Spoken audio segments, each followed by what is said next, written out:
Easiest question, just say and spell your first and last name Sure. and your title. John Lyons, Johnlyons, and I'm the Public Works Administrator. Perfect. Okay, so John, we were talking about these meetings that are happening over the next 2 weeks. I know that this has sort of been a topic of discussion in terms of how to pay for some of these repairs to the stormwater system because of the flooding that we're seeing. Yes. Talk to me about that process and how you came up with that. Sure. So each year we have a public hearing to talk about a stormwater assessment, which is on everybody's tax bill. And what that assessment pays for, it pays right now for mainly capital projects and some water quality projects. And we've recognized that over a period of time, particularly the last 5 years, we have a lot of aged and failing infrastructure, the pipes and conveyance systems around the county. The funding that we have today between the general fund and the stormwater fee isn't enough to get everything done in a reasonable amount of time. And so the proposal that we've put forth before the board at the initial public hearing a couple weeks ago was to start to increasing that fee to be able to pay for a sustainable stormwater system, which includes things such as maintenance of the existing system, along with an increased number of capital projects to fix flooding in localized areas. And obviously, I want you to tell me how bad it is, but how bad is the flooding in this area? I mean, it seems like we do a lot of stories, especially when we have a lot of storms. Sure. So the weather patterns are a little bit unusual. I mean, obviously it's summertime in Florida, but as an example, the last 30 days, some of the information that the National Weather Service has published that were some areas over 250% normal rainfall.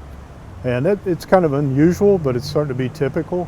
Part of the challenges we have now are that the drainage systems fill up, the ponds, the natural ponds and wetlands all get full of water and they don't have time to recover with these intense rains.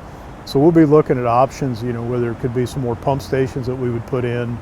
Obviously too, if some of the pipes are inadequate, we would make bigger pipes where we could do that. And plus some of the systems are just, they need to be maintained better, more ditch cleaning, more pipe cleaning, which would make the water flow better as well. And tell me how dangerous that could be for a family. So the danger is that obviously when the water pools up and starts to flood the county roads, it becomes an access issue to where either they can get in and out or whether even emergency vehicles could get in or out.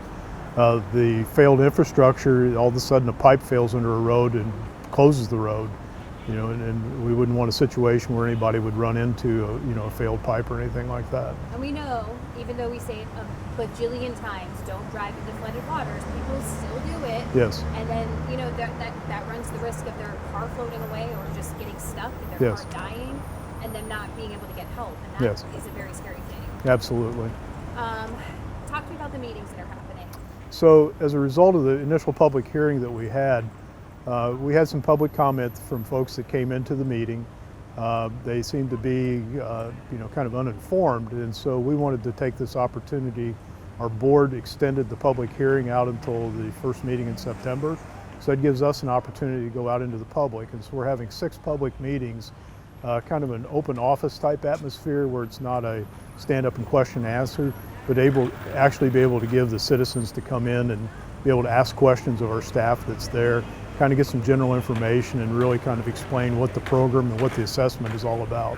So the area that I was in today, I know that was unincorporated. I was able to look it up, but some of the neighbors, they were like, I don't know if I'm unincorporated. I have no idea. So is there a way for someone to be able to figure out if this will impact them? Well, sure. If they got the notice in the mail, so we've noticed almost 300,000 property owners. And so if they did receive that notice in the mail, they would have been an affected property owner. Is there a way for them to look it up just in case they maybe missed it? Or? So if they look at their tax bill, or the notice on their tax bill, specifically there would be a Hillsborough County Stormwater Assessment on there. Perfect. Yeah, and I think the other way was just looking up your house. Yes. Being able to look up that way, property appraiser or whatever. Absolutely. Anything else you want to include? So I think we're... Actually, yeah, I really forgot to ask, how much of a raise are we talking about and how much money would that create overall? So currently residents pay $42 regardless of the size of the home on an annual basis, so $42 a year. What we've looked at under this rate change is to really start to tier the houses and look at a small, medium, and large type of house. And so there's not exactly a straight line equation to get from the $42 to the new assessment. And we're also looking at in implementing this assessment as a multi-year step in to get to a maximum rate.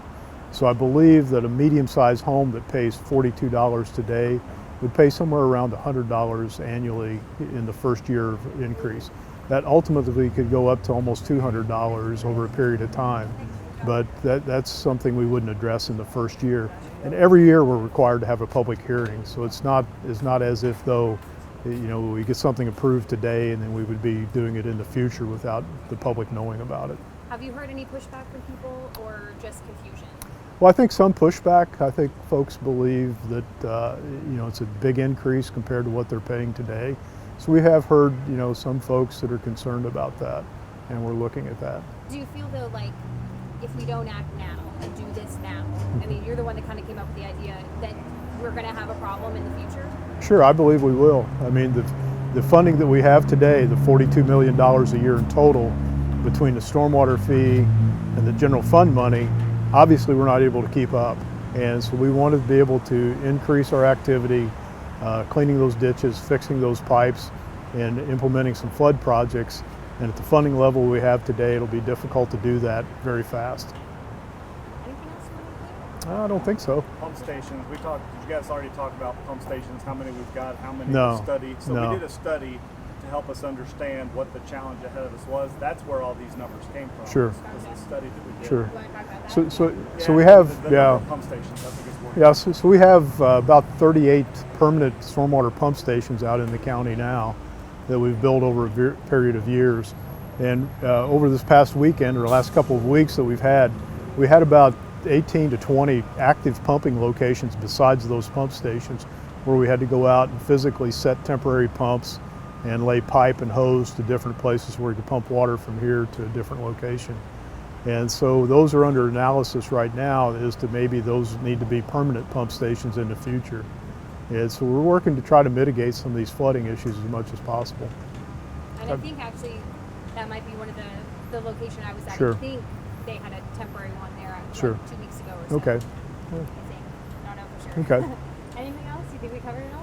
I think we did. Okay, cool. Let me Yep. just get a two shot of us. Okay.